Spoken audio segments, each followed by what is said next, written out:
the GOP civil war raged before the rise of Trump mania. It raged throughout the rise and fall of Trump mania, and it will continue to rage long after Trump mania has faded in the rear view mirror.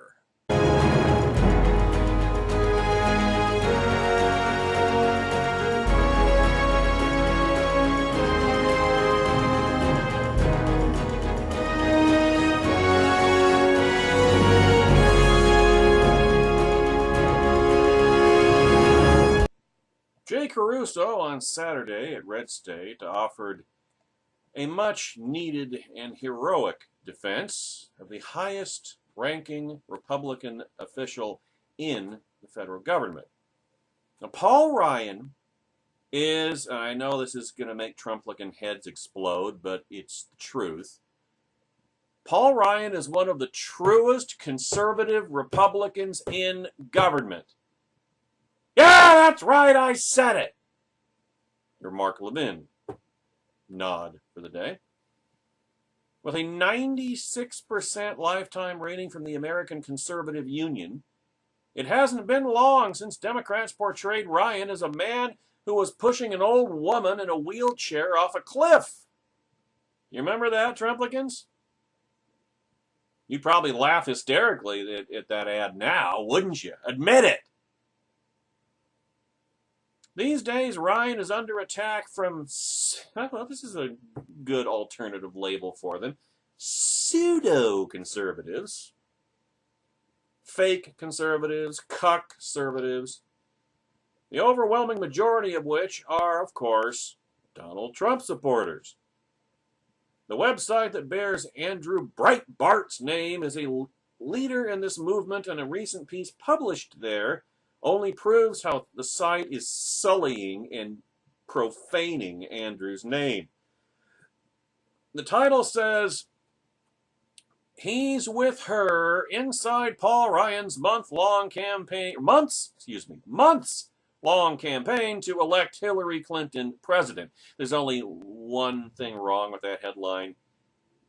Remove Paul Ryan and insert Donald Trump. Because that's the truth. It's Donald Trump that has been running for a year and a half to get Hillary Clinton elected president. Here's the Breitbart quote, and I'll try to get through this without heaving up my Raisin Bran. The title alone screams stupid, but it actually gets worse. Donald Trump made headlines this week when he questioned whether Republican House Speaker Paul Ryan wanted him to prevail over Democrat nominee Hillary Clinton. Maybe not, Trump told Good Morning America on Tuesday. Maybe because he wants to run in 4 years, or maybe he doesn't know how to win. I mean, who can really know? Trump said. You know, Paul Ryan stomped his moron Trumplican primary opponent, Paul Nehlen. Remember when Ann Coulter? Remember Ann Coulter? What happened to Ann Coulter? She just disappeared. It's like a trap door opened up underneath her 2 months ago when Trump sold her out on illegal immigration. And it's like, she's gone. Has anybody heard anything from Ann Coulter lately? I mean, she's gone to ground, or at least as much as is possible for her. Oh, man. I hope she invested in a warehouse full of crying towels. Yeah, it's not... It's... These are not happy days for Ann Coulter right now. Let's just leave it at that. And then there is this gem. The view that Ryan doesn't know how to win, however, neglects the reality that both Ryan and Mrs. Clinton share a progressive globalist worldview which is at odds with Trump's America First approach. That's the most retarded thing I've ever heard. The notion that Hillary Clinton and Paul Ryan share a progressive worldview on anything is laughable. However, the Trump left, the National Socialists, have taken to using the word globalist to describe anybody who doesn't agree with Trump's economically suicidal view on trade, protectionism, mercantilism, autarky, permanent depression. They used to falsely claim the mantle of conservatism.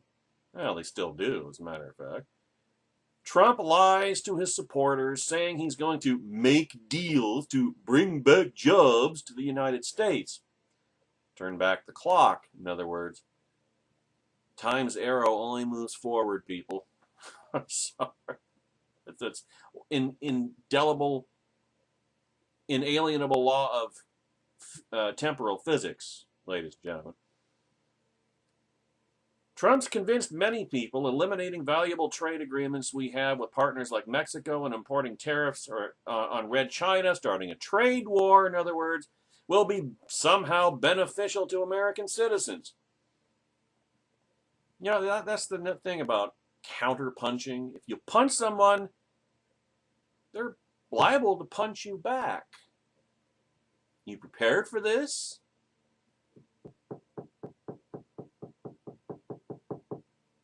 Nothing is further from the truth about protectionism being economically beneficial. It never has been, it never is, it never will be. That is an inalienable law of economics. And remember, economics is to a large degree psychology. Scott Lincecum wrote a terrific piece at National Review that picks apart Trump's viewpoints, and you should read it. Donald Trump, who supports Planned Parenthood, has similar views on trade as Bernie Sanders, and who is this just in, is an avowed Marxian socialist,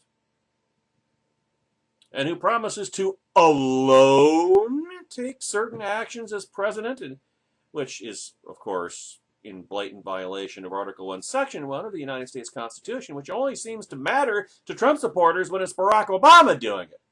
But if their guy does it, yeah! Principle.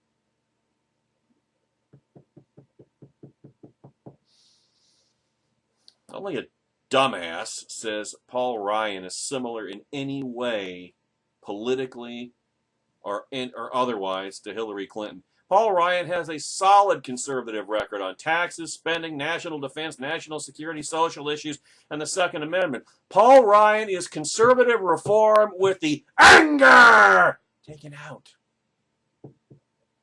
Paul Ryan knows this is not going to be turned around overnight. It took the left over a century to trash the country to this depth.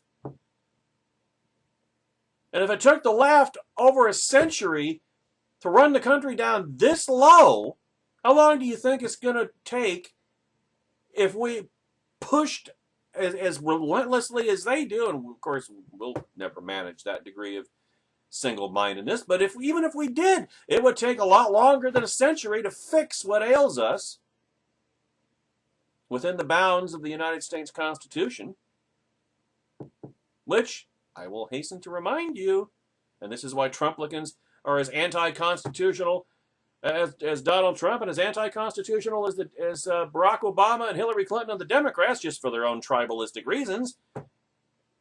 The Constitution is not written in such a way that wild, destabilizing policy shifts are easy to pull off. I mean, it took the left 3 of them, FDR and the New Deal, LBJ and the Great Society, and Barack Obama, over the space, cumulatively speaking, of 3/4 of a century to get things this bad. The way back is long and hard and difficult and as fractious as the right, especially now, as the right has ever been, I don't think that kind of unity is ever going to be possible, not for as long as it would be required.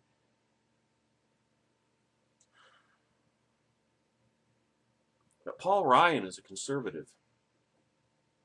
Donald Trump is not. And Paul Ryan is going to win his election. Donald Trump is not. Donald Trump, the National Socialist. Donald Trump, the New York liberal Democrat con man, is going to lose because, unlike Paul Ryan, he's not a Republican. His role was to sabotage the GOP and get Hillary Clinton elected. And if there's anything we can count on after the election, it is that Donald Trump will hang a mission accomplished banner at Trump Tower. And by the way, I've been telling you people this for a year and a half. Don't be surprised if Donald Trump is a guest of honor or the guest of honor at the inauguration platform at the United States Capitol on January 20th, when Hillary Clinton is sworn in as the 45th President of the United States.